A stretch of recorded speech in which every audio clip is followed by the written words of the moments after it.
Ayan guys, maglagay tayo ng mantika. Konti lang. Ayan guys, hintay na maluto at balik tayo natin.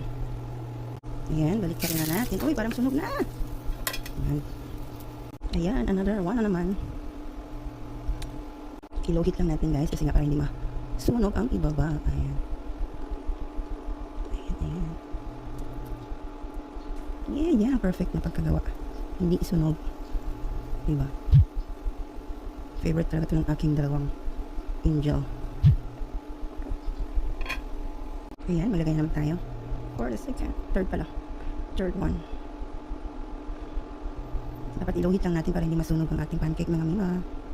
Ayan.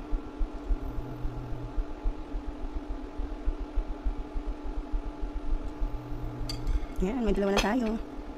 Perfect tong isa guys. Hindi sunog. Konti. Cut natin konti. Ayan. Ayan guys, I love this one. Ang perfect niya. Ayan. Dapat luhit lang talaga. Yung kanina parang sunog na yung first natin. Diba? Panguwi pa lang, sarap na.